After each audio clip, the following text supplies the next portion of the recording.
jets. One of the Maxi jet is pointing upward. It can be adjusted straight up if it wanted to. It wouldn't hurt the pump, I don't think. But it's actually creating surface tension up top, but it also adds a circulation too.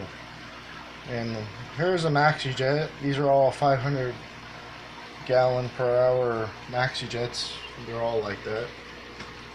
So if you're having a problem with an Aqueon intake coming off, and you have a spare AquaClear 110 intake, you just put it on your Aqueon, and it pretty much won't come off.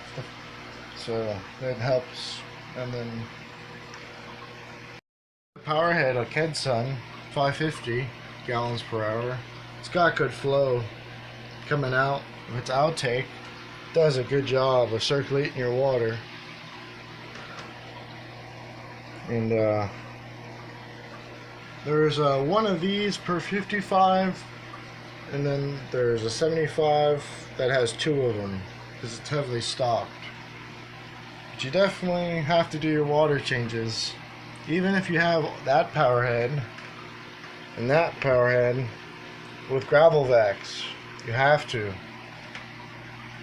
In my tanks, I'm sure if I had a fine substrate, it would just sort of go on the top, maybe probably blow around, but 50 pounds of symmetric rings have been added separately. That's just the total amount of purchase, but yeah.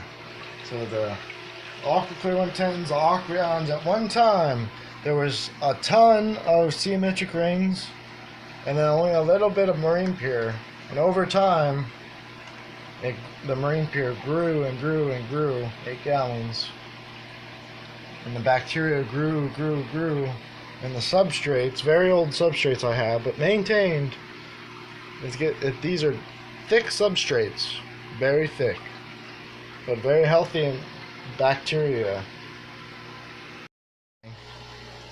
So the same thing with the Maxi jets, one's blowing across, and they could be adjusted if you wanted to. Now, for the longest time, I kept using the suction cups, only one at the top, and then two at the bottom. Problem I was having was only that one suction cup would come off, the whole pump would go down. It wouldn't blow any substrate a lot like coming off like it has before in the past.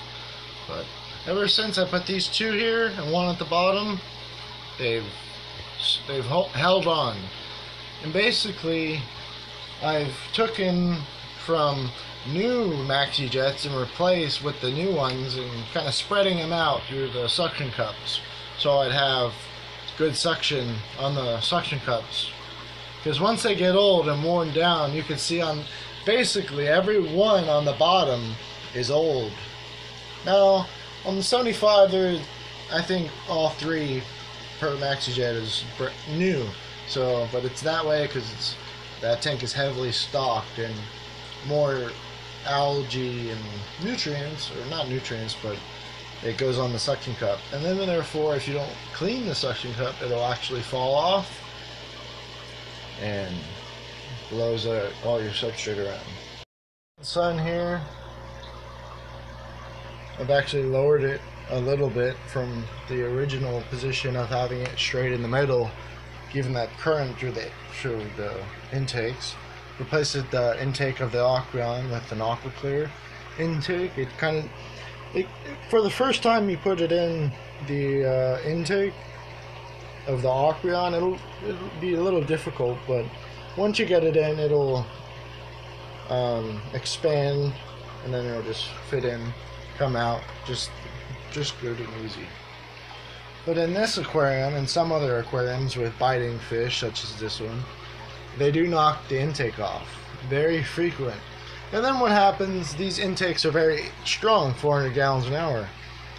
The fish will get sucked in and they'll die. That's how it works. I don't worry about Simba, the red devil. I'm worrying about that because he's a big boy. But that's how the story of the intake works. So a kedsun and a Maxi jet kind of, well, they're not together, but they're close. One's pointing at the surface for agitation and extra circulation, and the kedsun keeps the circulation.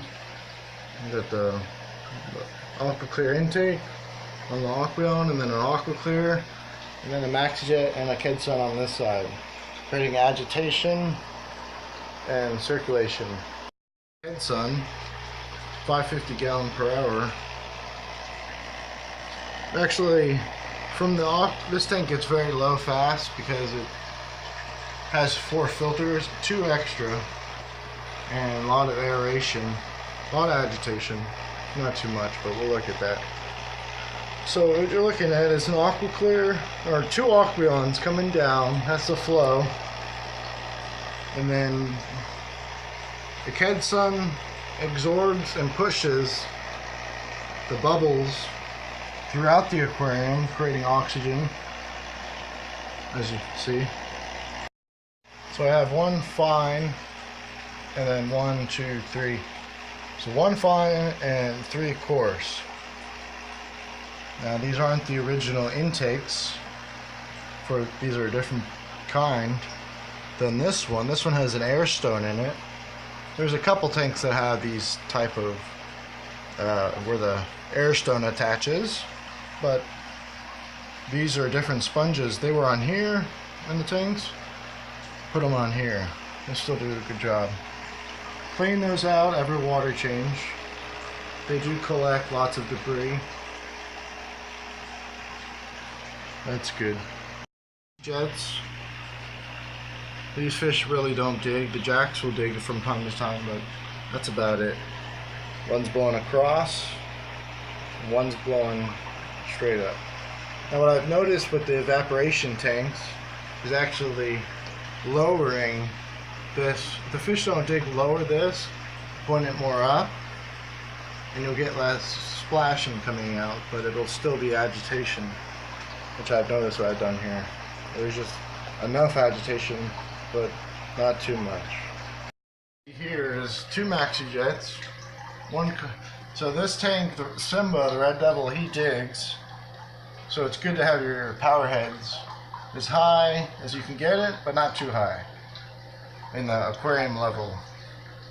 You have the Maxi jet blowing up at the surface for good gas exchange. So strictly how these tanks are designed is 1 agitation, some have 2, but majority of the tanks just have 1 agitation, a Maxi jet circulation, and then a kedsun on the other side to circulate. Kedsun. Simba really digs a lot. He's a digger. He's a sport.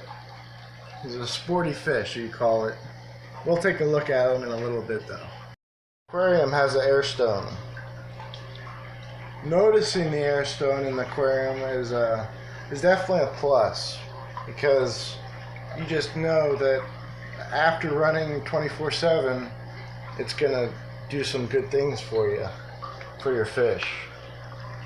So definitely, if you have lids, use the lids, protect your lights, and enjoy.